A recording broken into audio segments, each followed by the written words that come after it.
Хэрэв та энэхүү зохиолыг бүтэн хуулбараар сонсохыг хүсвэл M-Book аппликейшнээр сонсоорой.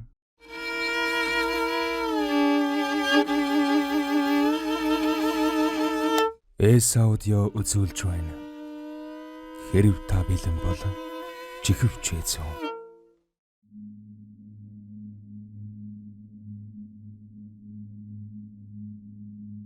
Зохиолыг бичсэн Trinity. Дуу оруулсан Б. Оргилволд. Найз.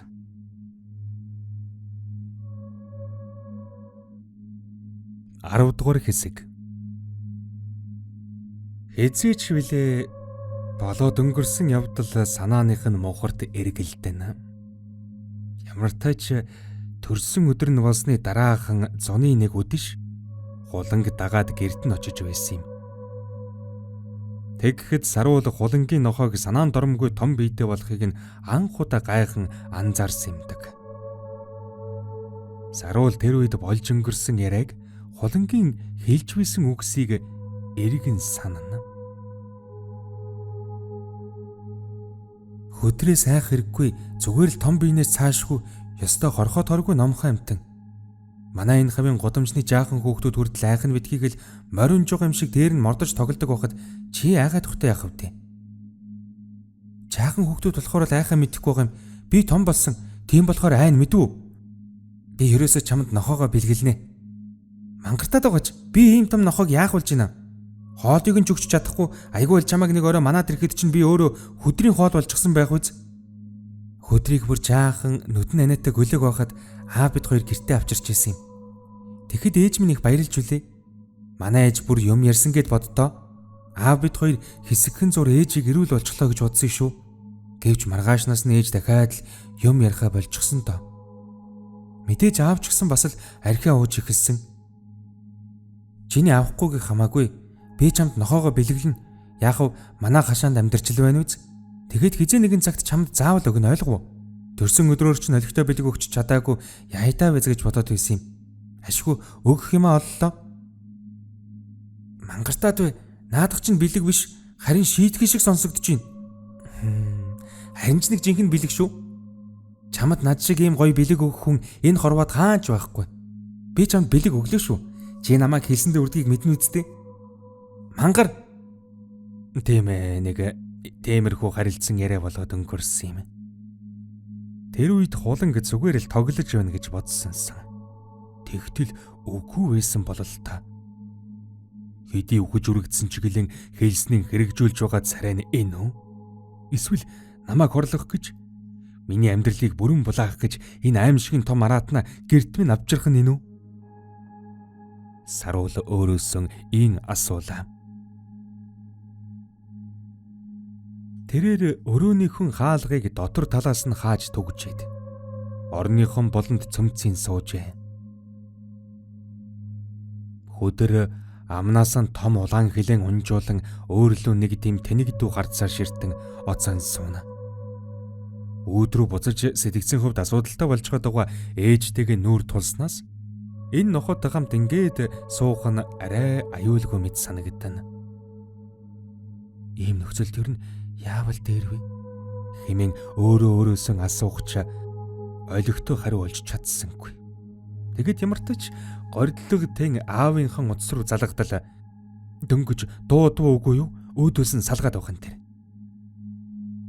Магадгүй аав үнэхээр л эргэж ирэхгүйгээр энэ гэрээс явчихсан бол л та гэсэн бодол төрөхөд өөрийн ирэхгүй уйлмар болно. Хэдэн минут өнгөрсний дараа өрөөний гаднаас хаалгыг нь тогших чимээ гарч ээжийнх нь октоудаа орон хол бэлэн боллоо. Хаалга нэгэд хоол аваарай гэх дуу сонсогдлоо. Саруул гиншин санаалдав. Дөнгөж өглөөхөн л нас барсан хулангийн гэрийнхэнд буйны мөнгө аваач зүг гэж байсан ээж нь ингээд эргэлт боцолтгүй солиорчход хуланг амьд тэрч бүхэл яг одоо энэ өрөөнд байгаа мэтэр аяглж байгаа нь үнэхээр тэсэхгүй юм бэрх санагдана. Ийм байдалтай байгаа хүнд ийм нөхцөлд ямар үг хэлж яаж хандах ёстой тухай Саруулд мэдэх зүйл юу ч байсангүй. Тэгэд ямар ч тач энэ удаад ээжийнхэн аялсаар байгаар шийдэн өөдөнд үлдээчихээ ээж. Би өөрөө очиод авчихъя хэмээн айл болох энгийн тайван хоолоогоор хэлв. Гэвч ээж нь үгийг нь сонссонгүй юу эсвэл зүгээр л үгэнд нь орохгүй байхаар шийдсэн үү цааш явсангүй. Хаалганыхын цаана амандан дуу аялан зогссороо.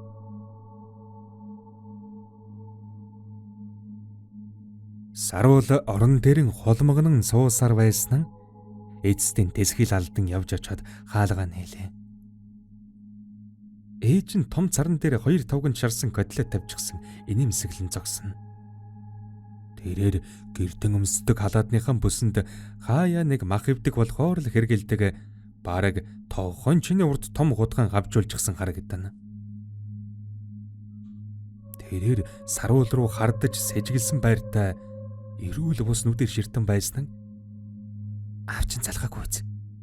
Тэр нааш орж ирэх гээгүй үстэй. Хэмээн асуугаад бүсэндээ хавчулсан худагныхан ишинд хүрнэ. Үгүй ээж, залгаагүй.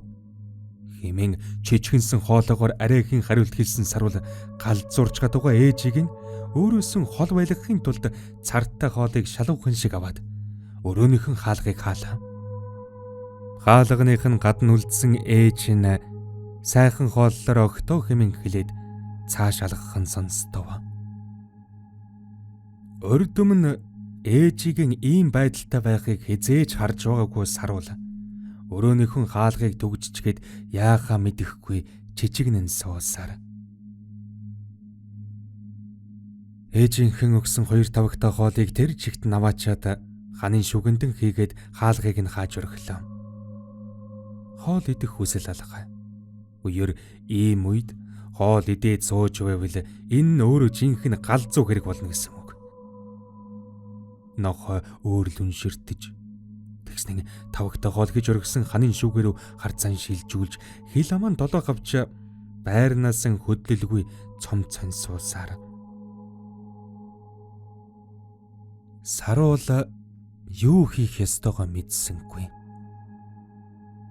Тэр ч бүхэлбэр юу бодох ёстойгоо ч мэдэх юм алга. Хөгшин нохойн тэнэг 2 нүд рүү харж нохойч бас өөрлөн ширдэж юу болоод байгааг нь ойлгохдохгүй илбж ядахын гэмээр хідэн хором өнгөрөв. Гэтэл гинтхэн гар утасных нь мессежний хонх дуугархан тэр. Саруул утсааны харвал ааваас нь зурвас иржээ. Баярлаж олзуургасан саруул зурвсыг дэлгэн яаран уншвал охин минь бидэнд жаахан асуудал үүсээд байна. Надад чиний тусламж хэрэгтэй байна. Хэрвээ миний охин анзаарсан бол манай гэр бүлийг нэг муу ёрын сүнс хорлоод байгааг мэдсэн байх. Аав нь яг одоо орцны үүдэнд машиндаа сууж байна. Гэртээ яваад орох боломж алга. Яагаад гэдгийг одоохондоо тайлбарлах цаг алга охин минь. Юутаач миний охин гараад ир. Надтай уулзах гэж байгаагаа ээжтэй мэдэгдэж болохгүй шүү гэжээ. Айж түгшиж яахаа мэдэхгүй нохоо нүдрүү ширтэн сууж байсан саруулын сэтгэлд сая нэг найдварын ож галсхийн аслаа. Тэгээд ухасхийн орноос босдол өнөөх үлэмж биетэй нохоо хүрчигнэн дуугарсаар өөртөө зэрэгцээд өндөгөө дэрв. Нохоо лагс биеийн чирэн алгасаар өрөөнийх нь хаалганы өмнө очоод хөндлөсчихэн тэр. Саруул нохоо руу айсан нүдээр ширтэн зогсож байсан нь намайг аавтаа уулзуулахгүй тулд юм уу? Ийм учиртай байжээ. Хэмээн эсгэрэх мэт амандан шивнэлээ. Холонгийн хашаанд уяатаа байдаг энэ авар гамтан өөрийг нь энэ өрөөнөөс гаргахыг хүсэхгүй байгаа нь илт. Гэвч нохоо ингэж хүслээгээд аавтайгаа уулзахгүй байж болохгүй. Яг одоо бол гэр бүлийнх нь хувьд тун эгзэгтэй цаг мөч. Гэр бүл нь сарнин бодрох дээрэн тулсан. Дээрээс нь ээж нь ямар нэгэн сэтгцийн цочролд орж гот байна. Ээж нь энэ янзаар бүр аавыг нь хороож ч мэдхэр байдалтай байгааг саруул хэдийн гадралсан. Муу ёрын сүнсний нөлөөнд давтаж хорлогдож гадууга ээжтийн хэрхэн туслах аргаа мэдэхгүй. Гүр яах ёстойгоо ч ойлгохгүй байгаа энэ үед саруулын найдаж түших ёстой ганц хүн нь ердөө аав нь л байна. Ямар ч хамаагүй аргаар Энэ авраг нохоог аргалаад аавтайгаа уулзах хэрэгтэй хэмээн Саруул өөрөө өөртөө хэллээ. Азар аав нь гэртийн шууд орж ирж болохгүйгээ сайн мэдэж байна. Энэ нь сайн хэрэг. Гагцхүү одоо Саруул өөрөө л аав руугаан гарч очих хэрэгтэй болж. Саруул нохоо руу ширтэн байсан. Хөдөр явж хаалганаас холд хэмээн өөртөө итгэл муутайч их л зандарсан аясаар хэлв. Нохоо яриаг нь ойлгосон эсхийг бүү мэд. Өнөөх мангардуу хоёр нүдэрийн өөрлөн ширтсээр байрнаас хөдөлсөнгүй. Нохоон тархинд жухам ямар бодол эргэлдэж байгааг түүний энэ тэнэг хардснаас таах арга алга. Саруул хэд хэдэн удаа хөдөрт хаалганаас холд гэж хэлээд энэ янзаараа ямар ч үр дүнд хүрэхгүй гэдгийг ойлгов. Тэгмэгцэн саяхан ээжийнхэн өгсөн тавагтай хоолыг саналаа. Сууж байсан орон дээрээс нь шалгуухан өндийж ханын шүүгээгээ нээгээд доторх тавир дээр нь оргисон тавагтай котлетнаас нэгийг авч хөдөрлөв шидэв. Нохоо дэрэгдэн унсан бөөрийнхөн махыг үнэрлэн шинжилж байсан нь ховдөглөн эдлээ. Тэгээд эрүү амаа 7 Саруулын өөдөөс гордсон үдэр ширтэв. Саруул котлетнаас дахин нэг хэсгийг авч өрөөний хаалганы эсрэг талын болон руу шидэд "Маа, наанаас өндөгөд тэр махыг очиж ид" гэж хэлв. Нохоо мах руу ширтэн нэг өндийсэн ч байрнаас нь хөдлөлгүй. Хаалгыг нь хөндлсөн тэр жигтэн буцаад хэвдчихэн тэр. Ямар муу санаатай ёрын амтан би хэмээн Саруул бодол дотор нь гаслан хашгирлаа. Ёрын нохоо мах идэхийг хүсэж байгаач түүнээсээ илүүтэйгэр өөрийг нь өөрөөс нь гаргахгүй хичээж байгааг Саруул бэлхнэн харж байлаа. Саруул ямар тач гаруудсан шүүрч аваад аав руугаан "Би яаж игээд гараад очно аваа, явалгүй хүлээж угаарай" гэсэн зурвас бичээд илгээв. Ааваас нь ч тэр даруй окей гэсэн хариу зурвас ирж байна. Саруул яадагч байсан гаргахаар шийдэн хаалга руугаа зориглон дөгтөл нохоо шүдэ ярзаалхан архирсаар өндөгөд ирхэн тэр. Саруул цөхрөнгөн баран цорхирох мэт болоод орон дээрийн лаг хідэл суулаа. Нохоо буцаад хаалганыхын өмнө хэвтээд өөрлөө өнөөх тэнэг нүдэрийн ширтэн. Тэгснэ үе үе өрөөний нөгөө талын болон дууга өнөөх махны өөдөс рүү харна. Саруул гайхшин баран сууж байснаа гинтг нэгийг санан орон дээрээс өндөлөө. Тэгэд энгийн тайван алхаагаар алхасаар явж очоод шүүгэнийхэн хаалгыг нээв. Дотор тавир дээр нь ээжийнх нь хийж өгсөн котлет бүлийн нэрэн байж л байна. Бас шүүгэний доторх шургуулганы цаад мохорт ээжийнх нь өнөөх нойрсуулах үйлчилгээтэй ховонцор сагаан савтай им өөрийнх нь чихэж өргөсөн тэрл янзаараа байж байна. Ингээд Саруул ардаа байгаа нохоонуудыг биеэрэн халахалж угаад савыг задлан доторх жижигхэн цагаан эмүүдийг бараг бүгдийг нь котлетны махандан шигтгэн зоож өргөлөө. Нохоо өөрийнх нь араас нүд цавчлгүй ширдсээр бөөгн Саруул бараг л мэдэрч байна. Гэвч өөрийнх нь чухам юу хийж байгааг хараахан анзаараагүй байх учиртай. Энэ том нохоо муу санаатай байж болох ч эцсийн эцэст араатан амтэн шүү дээ. Хүний юу хийж чадахыг энэ амтэн төсөөлөхчгүй. Саруул эмүүдийг котлетний зөөлөн маханд шигтгэж дуусаад хоёр тавагтай хоолоо царн тавиастай чигтэн өргөсөр нохоон зүг боцож иргэлээ.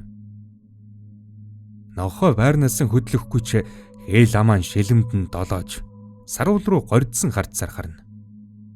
Саруул "Сайн нохоо" хэмээн амандан шивнсээр цартаа хоолон хөдрийн өмнө аваачиж тавилаа.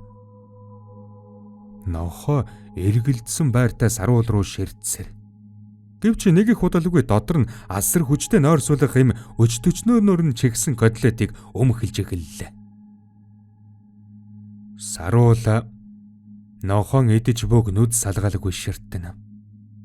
"Алив хөдөр ховдог мангас минь наад хоолой бүгдийг нь ид" хэмээн амандан шивнэн.